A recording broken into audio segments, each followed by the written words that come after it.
Benvenute e benvenuti nel mio piccolo spazio creativo. Sono Paola e oggi vi mostro come faccio gli gnomi. Ma ora, prima di metterci al lavoro, qualche informazione social. Innanzitutto iscrivetevi al canale, fidatevi, è un buon consiglio. Attivate la campanella per essere subito informati quando pubblico nuovi video, non solo quelli regolari del venerdì, ma anche gli extra.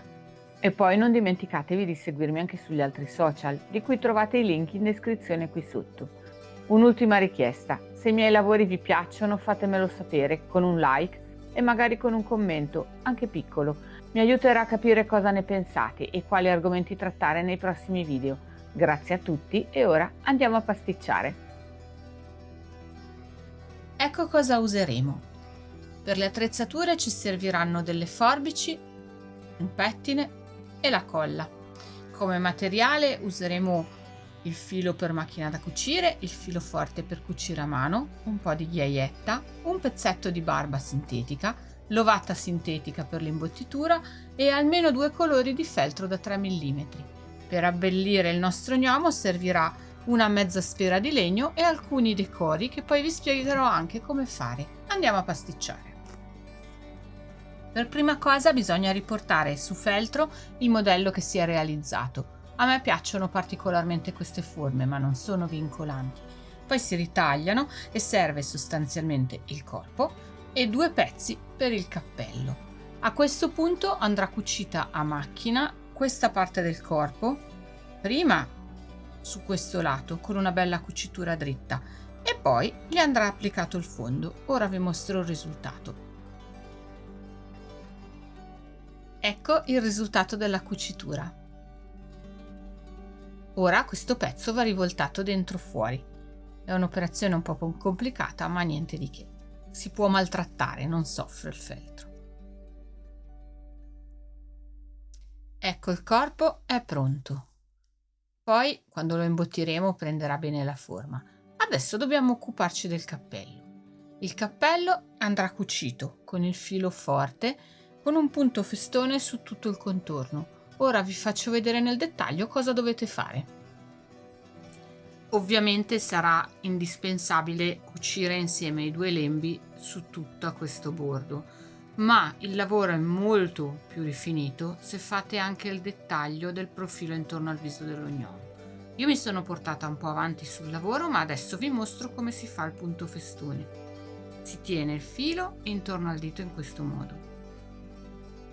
Dal dritto del rovescio si buca il feltro e si entra nell'asola che si è creata dietro col filo. Lo vedrete poi tirandolo. Adesso la mia agugliata è tanto lunga per arrivare in fondo a tutto il cappello. Non si fa, le brave sarte fanno agugliate più corte, però in buona sostanza dal davanti al dietro si tira e il filo deve rimanere, adesso vi mostro bene, all'interno dell'asola. Vedete l'asola?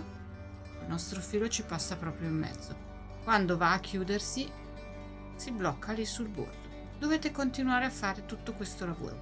Quando arriverete in questo punto appoggerete insieme i 2 pezzi del cappello e cucirete il bordo insieme. Adesso vi faccio vedere che cosa succede. Ecco il cappello tutto cucito. Come potete vedere, tutti i contorni hanno il punto festone. È tridimensionale e ho cominciato già ad attaccare una parte del decoro, ma questo è un piccolo spoiler su come verrà davvero finito il nostro gnomo. Adesso riempiamo il corpo. Ecco il nostro corpicino, adesso va riempito. Prima con la ghiaietta fine che gli darà un po' di peso e gli permetterà di stare in piedi senza cadere, e poi con l'ovata sintetica per l'imbottitura. Realizzate con un foglietto di carta un piccolo imbuto che vi aiuterà a non sparpagliare ghiaietta ovunque e rovesciate un po' di ghiaia, non una quantità immensa, a metà del corpo deve avere la ghiaietta. Poi invece va messa l'ovata e di questa ne deve andare dentro tanto, il corpo deve essere bello cicciotto. Ora vi faccio vedere come viene quando è pronto.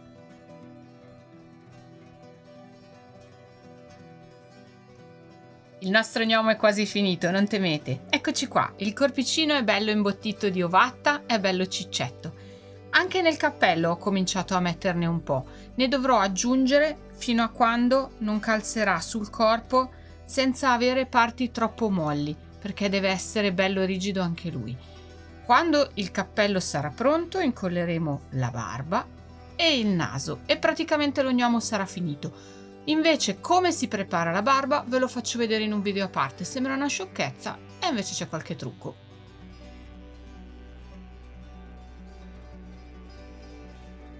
Voglio solo mostrarvi questo dettaglio.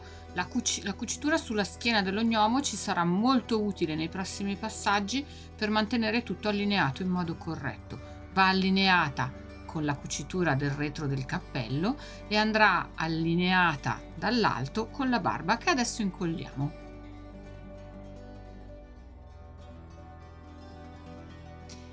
Per incollare la barba serve la nostra colla che andrà stesa sul contorno del quadratino della barba e magari un pochino nel centro. Non troppo tirata ma nemmeno troppo generosa, d'accordo? Un filo lungo tutto il perimetro e una bella X nel mezzo. Questa ovviamente è colla per tessuti.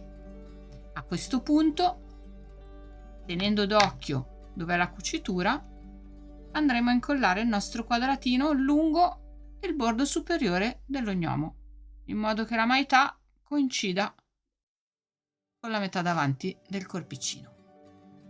Questo è quello che vedete. Va tenuta in posa qualche minuto per farle fare presa.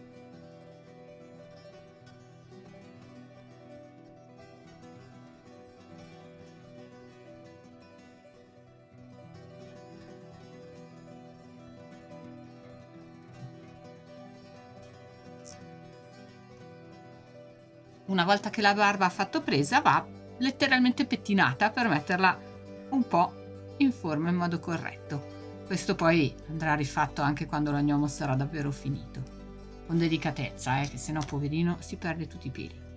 Ora bisogna incollare il cappello aggiungendo un filo di colla che gira sul feltro nel pezzo dove non c'è la barba. Qui siate pure un po' più generosi,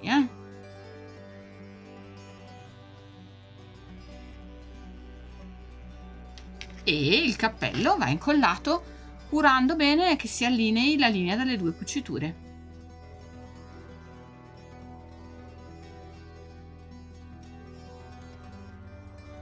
E calzato bene.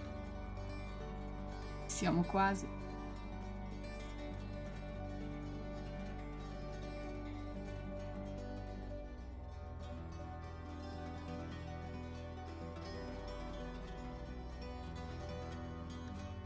Adesso incolliamo il nasino. Io di solito metto la colla solo nella metà superiore della semisfera di legno, sia davanti che dietro. Di nuovo una striscia abbastanza generosa. È una colla gel, quindi incolla senza bagnare i tessuti, quindi senza macchiare. Adesso, questa è la parte complicata, bisogna riuscire a infilarla sopra la barba ma sotto il cappello senza sporcare di colla in giro. Un po' di pratica e vedrete che ci riuscirete senza problemi. Una schiacciatina e qualche minuto di pazienza perché faccia presa bene. Già ha cambiato faccia. Il lavoro è quasi finito, ora manca il decoro da appendergli al cappello. A me piace realizzare a mano anche questo e non vi preoccupate, vi farò vedere come si fa. In questo caso avevo a disposizione la lanterna, il microlibro, il gomitolo di lana con i ferri e la microzucca. La microzucca l'abbiamo appena realizzata, oggi ho deciso di usare lei. E ecco come si attacca al cappello dello gnomo. Con il nostro filo forte e l'ago si crea un puntino di aggancio sul cappello e poi si affranca il tutto alla zucca con 2 o 3 punti ben saldi. Ecco il nostro gnomo autunnale finito, la zucca è attaccata e tutte le sue caratteristiche sono a posto. Ora vi mostro anche altri esempi che avevo realizzato in precedenza. Ad esempio, questo gnomo ha il mini libro che è un libro a tutti gli effetti con le sue pagine. Peraltro lui ha i baffi e vedremo come fare anche questo. Questo è un esempio di lanterna diversa da quella che avete visto prima, è fatta col cappello di una ghianda. Se non si è capito, amo recuperare gli oggetti naturali. E invece il mio maxi gnomo ha proprio una ghianda di feltro come quella che abbiamo fatto nell'ultimo video. In realtà le possibilità sono infinite, sta più alla vostra fantasia dare un carattere ai vostri gnomi e qua comincia il vostro divertimento. Spero che vi siate divertiti, ci vediamo al prossimo video.